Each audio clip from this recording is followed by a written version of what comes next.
Women-only train carriages could be a solution to sexual harassment. That's according to Labour leader contender Jeremy Corbyn. While the author Luke Gittos thinks that's symptomatic of a society panicking about rape. Is he right?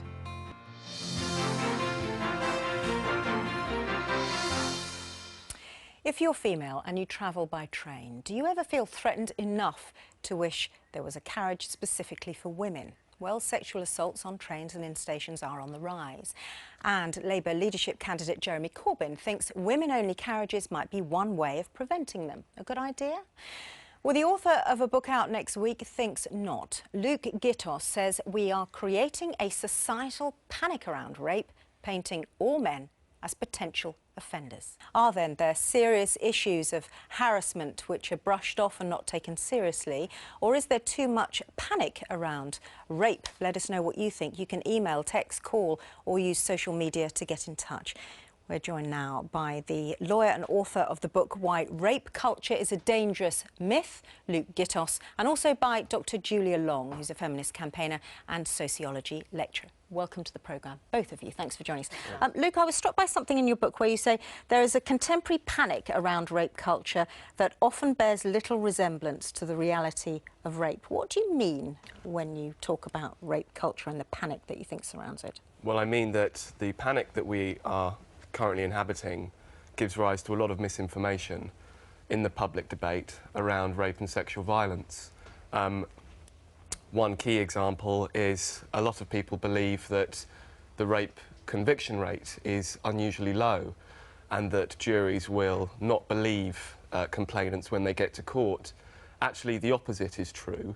The rape conviction rate is high. It's currently around 56%. Juries are more likely to believe complainants than they are to disbelieve them.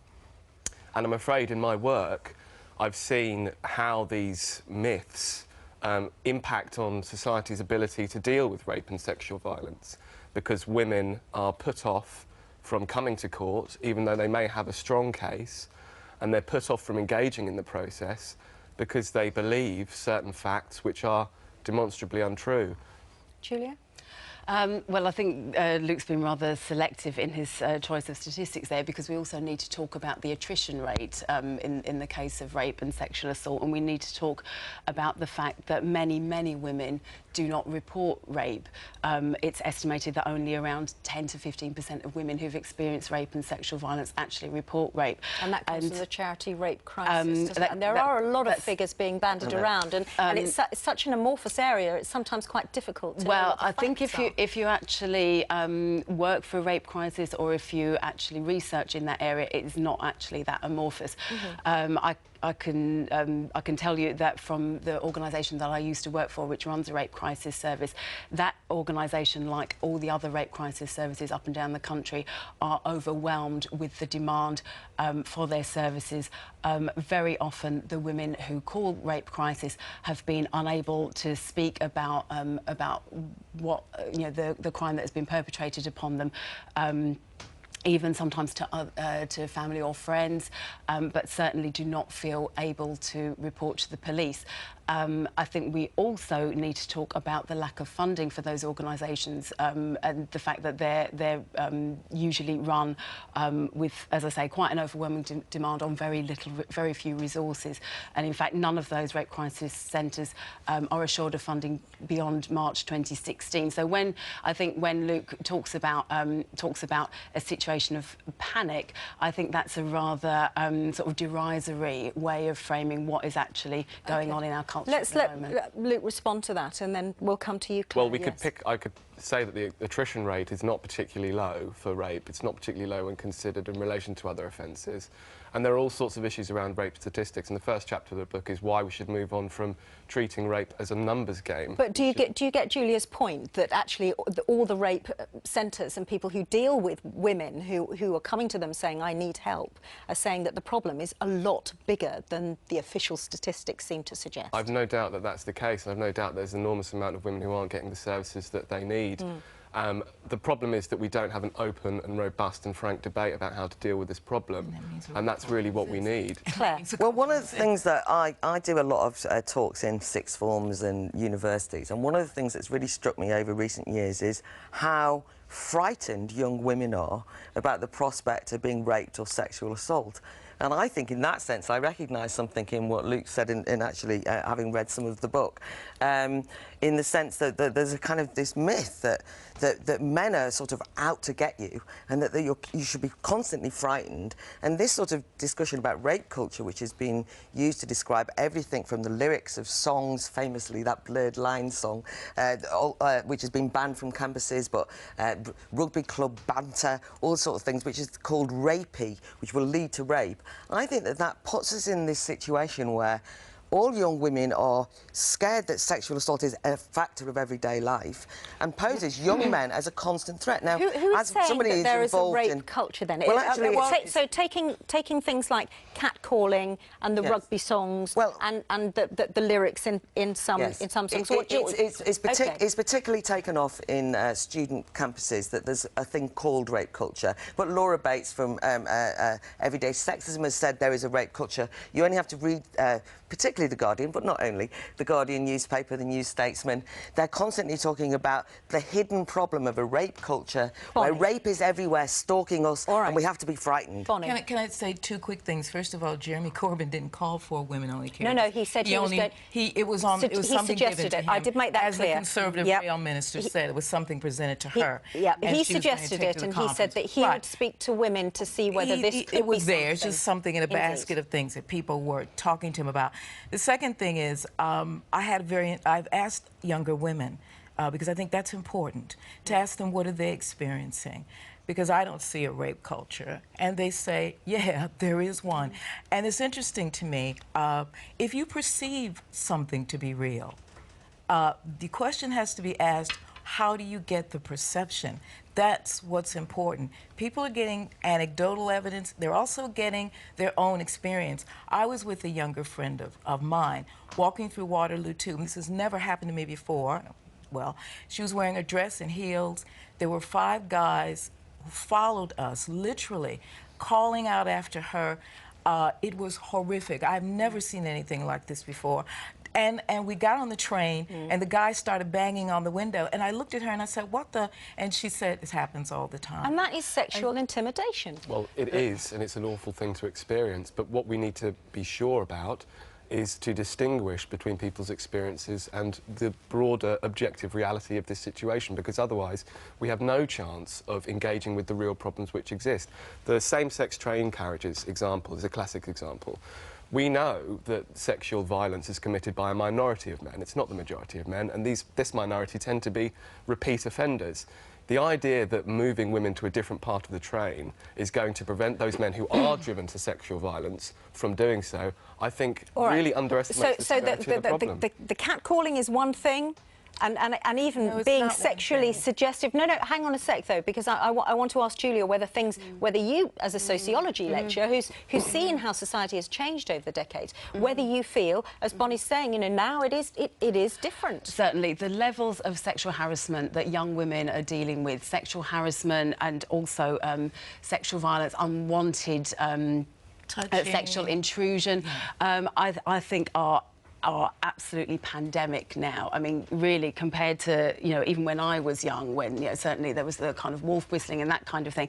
I think, as Bonnie was saying, the levels of sexual harassment that young women are living with, I think is sometimes very hard, certainly, I think, for men to understand. And that's one of the things that's been really important about this issue being raised. But that's very different to the degradation and horror that is experienced by women who are raped. But I think you can't, you know, I mean, Liz Kelly a long time ago established the concept of a continuum of sexual violence, and what I'm saying is that incidents of sort of direct physical, sexual violence do not occur in a vacuum. And I think we can't underestimate the impact of sexual harassment and, you know, this message that young women are constantly getting that I cannot maintain my sort of like boundaries of my body because men are intruding upon Claire, that. That is something that is very serious. And yeah, it well, it's feeds into a interesting culture. because Bonnie asks, how do young women get the perception of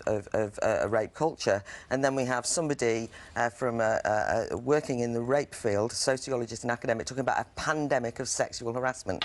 I dispute there is a pandemic the of UN sexual uses harassment. that term. It's not just yes, my I know. term. The UN uses exactly. that term. It's become institutionalised to frighten young women into the idea that everywhere they go, they're about to be sexually harassed. I am saying now to the nation, there is not a pandemic of sexual harassment in the Western world. There is a pandemic of seeing the trivial incidents of interactions between men and women, some minor sexism, some more serious, putting it into a continuum, which in the end trivialises what rape is. Because what you now get is a situation. Really I know we disagree. That's the point. The point about this is the point about the continuum is that what you then get is you get an obsessive focus on the trivial, and then actually all potential rapists if they're a member of the rugby club and indulge in a bit of This is not in scary people's minds and not what they're creating or imagining. If I was a much younger woman, and I'm talking about this right now, I look at my Twitter account, it would be horrific. And that is sexual harassment. That makes you scared to go out into the world. A lot of young women, I'm a university chancellor as well, a lot of young women are afraid. They're afraid to get on the tube, they're afraid to get on night buses. They go and they take, as you were saying, they take a level of harassment as normal that I have never experienced, even when I was very young. All right, if you are a young woman and you're watching this at home, do get in touch with us and let us know what you're experiencing so that we can get sort of some sense and we can feed it into the panel. Tommy, what are people saying? Actually, quite a few comments saying that it would be typical of a man to say that we're worrying about rape culture that doesn't actually exist. So lots of comments about that. Comments about how we feel sympathy for men who are wrongly accused of rape as well. But let's kick things off with Peter. Peter saying there is an entrenched in society the concept that men are superior. This is twaddle. An absolute equality to men and women must be clearly stated and be an integral part of our society. Terry saying women have nothing to fear from 99% of men. The other 1% have always been there and will always seek out vulnerable women, no matter where they are. Heather saying on email, I share concerns that these put the onus on women rather than men changing their behaviour. They're talking about being in separate carriages, and it may leave women who use mixed carriages vulnerable. Icicle saying, as a man, it insults me to think that I'm not trusted to sit among women for the fear that I might sexually assault them. Let's tackle the problem, not the symptom. And Johnny saying, people need to understand that rape is wrong. Education is required. It needs to be out in the open. Support services should also improve and get involved. All right, Tommy, thank you very much. Just want to pick up on one of those thoughts about the onus, Luke, being put on the woman to adapt her behaviour in society, which is what some of the viewers are thinking, that it shouldn't actually be like that. It should be up to men to change their behaviour rather than... Well, I agree, but the way they dress or the way they are. I agree, but I would emphasise that what we're dealing with here is a minority of men, and I think that not just women, but both men and women should not have to radically reorientate the way they live in a free society around the threat posed by what is a very small minority of men. And I think the real risk is inherent in this continuum idea, is that for that minority that do go out and choose to commit these awful acts of violence and degradation against women, we actually see that as less serious, because we say, well, any man has the potential to become a sexually violent person if he's given the opportunity. Why would we see it less serious? I mean, well, what I'm suggesting rape is rape, and it is appalling in whatever circumstance, in whatever culture. Of course, absolutely. But what I'm suggesting is that by saying that all men are potentially capable of committing sexual violence, we say that actually the minority of men that do go out and do commit these awful crimes, that somehow any man is capable of doing All what right, was are you saying all men are predators? Can I come in or here? Potential I think predators? what seems to me very troubling about the book that Luke has written is that he seems to have ignored 4 decades of activism, of feminist scholarship in this area, and of services provided to women that have helped to get away from this myth of the kind of, you know, the stranger rape as being the most prevalent form of rape. We know that women are generally speaking, overwhelmingly raped and assaulted by men who are known to them, and so this kind of view, and this, I think, rather trivialising view of saying that, you know, that there isn't a very high prevalence of rape and sexual assault is actually flying in the face of what we know. Can you see his point that it is a minority of men who are doing this, and what's happening is that we are creating a climate of fear amongst women that the potential exists for all men to do it. There's no we to create a climate of fear. Women are responding to their experience, and they're talking to each other. But I think that 4 decades of feminist scholarship have sadly betrayed many of the great virtues of the women's liberation movement by actually talking up the threat of rape, broadening out and expanding the definition of what constitutes rape in a way which I find involves all sorts of things, from regretted sex to all sorts of encounters that are difficult. And I actually think that it's been a betrayal of a movement which started off to say that young women should not be frightened. Okay. And now we've scared them to not want to go on the tube. I think to try to frame the women's movement or the feminist movement as being the problem is absolutely to shoot some aspects of it. It's the opposite of it. Right? You will have to finish this off another time. Thank you very much, because it could go on. Thank you for all your reactions at home too. Do keep them coming in.